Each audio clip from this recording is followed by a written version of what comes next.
Bonjour à tous, chers artistes. Je fais cette vidéo parce que je compte faire des tutos, surtout pour ceux qui commencent à dessiner pour savoir quel matériel utiliser et tout. Du coup, nous allons voir ensemble le matériel. Tout d'abord, utiliser du papier canson ou son équivalent, 180 grammes par mètre carré. Et en fait, la taille du grain. Parce qu'en fait, avec la taille du grain comme ça, vous pourrez utiliser des techniques avec du feutre à alcool, comme par exemple du crayon de couleur du genre Faber-Castell Polychromos, qui sont des crayons de couleur gras et du coup qui sont très bien. Ils ont un équivalent Prismacolor et compagnie que j'expliquerai dans une autre vidéo. Voilà.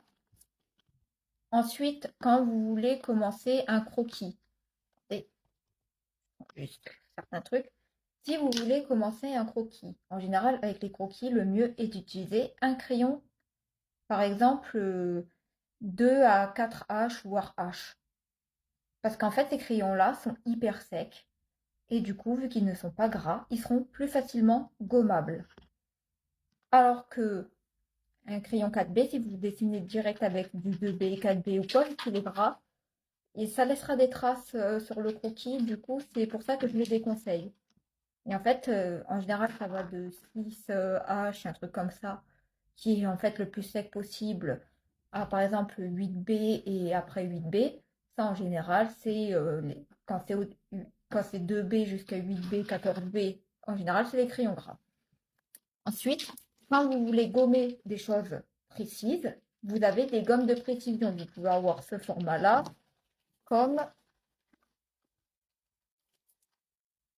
j'ai vu ici, comme ce format-là, qui est vraiment de précision.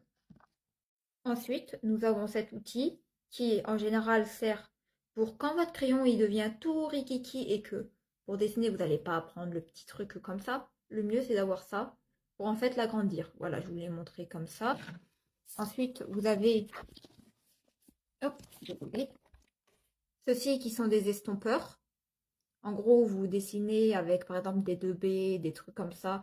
Et après, ben, vous passez dessus et ça vous estompe les ombres. Vous pouvez aussi le faire avec un mouchoir, ça marche très très bien. Et ici, vous avez votre fameuse gomme en mie de pain, la gomme grise que la plupart des gens qui débutent ne savent pas à quoi elle sert. Cette gomme, qui est modelable comme vous le voulez, par exemple moi je la modèle comme ça, voilà. C'est comme vous le voulez, vous la modelez comme vous le voulez. C'est pour estomper les traits, pas les effacer. C'est pour estomper les traits avant l'ancrage. Alors que ça, la gomme traditionnelle, c'est pour effacer les traits quand on se trompe.